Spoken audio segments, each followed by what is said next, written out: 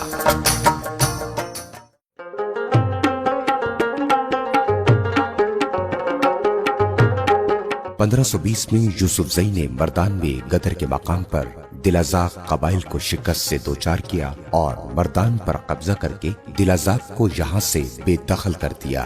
مردان میں پختونخوا کے نام سے ایک آزاد ریاست قائم ہوئی۔ وجو خان اس ریاست کے نامور حکمران گزرے ہیں۔ 1581 میں مغل شہنشاہ اکبر نے حملہ کر کے مردان کو ہندوستان کی مغل سلطنت کا حصہ بنا دیا۔ یوسف زئی اور مغلوں کے درمیان جنگوں کا نہ ختم ہونے والے سلسلے کا آغاز ہوا، جو 1586 تک جاری رہا، جس میں مغلوں کو بھاری جانی اور مالی نقصان اٹھانا پڑا۔ ان جنگوں میں نامور سردار خوشحال خان خٹک کے والد شہباز خان اور دادا یحییٰ خان مغلوں کی جانب سے لڑتے ہوئے مردان میں یوسف زئی کے ہاتھوں قتل ہوئے۔ تاہم مردان پر برائے نام مغلوں کی حکمرانی قائم رہی۔ اکبر کے بعد جہانگیر، شاہ جہاں کے دور میں بھی یوسف زئی اور مغلوں کے درمیان جنگوں کا سلسلہ جاری رہا۔ تاہم مغل اورنگزیب کے عہد میں ان جنگوں میں تیزی آئی۔ مغل اورنگزیب مردان میں لنگر کوٹ کے نام سے فوجی قلعہ بنانے میں کامیاب ہوا۔ یہ مردان کا وہی قلعہ ہے جہاں اندازاً 2000 سال قبل یونانیوں نے بھی ایک فوجی چھاؤنی قائم کی تھی، جو ترک شاہی دور تک یہاں موجود رہی تھی۔ مغلوں کے زوال کے ساتھ ہی مردان مغل گورنر کو باج دینے سے انکاری ہوا۔ عہد درانی میں بھی مردان ایک آزاد علاقہ تھا۔ درانی حکمران کو کوئی ٹیکس ادا نہیں کرتا، البتہ جنگ کی صورت میں بادشاہ کو رضاکارانہ طور پر لشکر کے لیے جوان فراہم کرتا تھا۔ 1823 میں جنگ نوشیرہ میں یوسف زئی کی شکست کے بعد سکھوں نے مردان پر قبضہ کیا اور لوگوں سے مقامی قوانین کے ذریعے سکھ حکمران مالیہ وصول کرتا رہا۔ تاہم مقامی لوگوں اور سکھوں کے درمیان تعلقات مسلسل کشیدہ رہے۔ 1846 میں انگریزوں نے مقامی لوگوں کی مدد سے سکھوں کو شکست دے کر یہاں سے نکال دیا۔ یہاں انگریزوں نے چھاؤنی اور تحصیل بنا کر اپنا مرکز بنا دیا۔ انگریز کے ابتدائی ادوار میں مردان کا نام تحصیل یوسف زئی تھا، جو بعد میں بدل کر تحصیل مردان بنا دیا۔ جب NWF کے نام سے نیا صوبہ وجود میں آیا تو مردان کو ضلع کا درجہ دیا گیا۔ آج مردان یوسف زئی قبیلے کا مرکزی شہر ہے۔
اس شہر کو یہ اعزاز بھی حاصل ہے کہ یہ دنیا میں پختونوں کا سب سے بڑا شہر ہے۔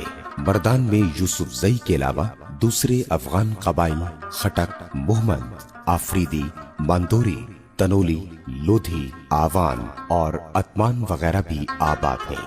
مردان جو 2000 سال قبل بین الاقوامی علمی مرکز تھا۔ یہاں یونیورسٹیوں، میڈیکل کالج اور دیگر تدریسی مراکز کے قیام کے سبب علمی انقلاب برپا ہوا ہے۔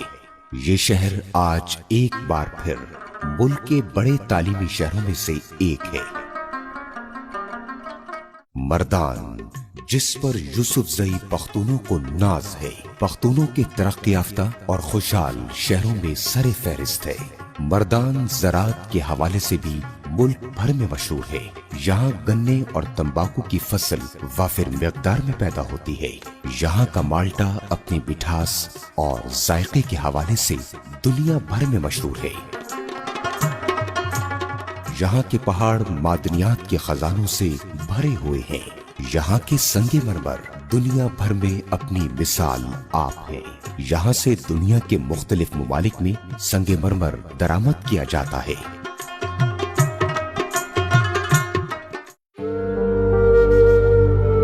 مردان، جو ایک مقدس سرزمین ہے، شہزادہ سدن اور اللہ کے دیگر برگزیدہ بندوں کی دعاؤں کا ثمر ہے، اور ان مقدس ہستیوں کے طفیل اللہ تعالی مردان کو تا قیامت آباد رکھے گا۔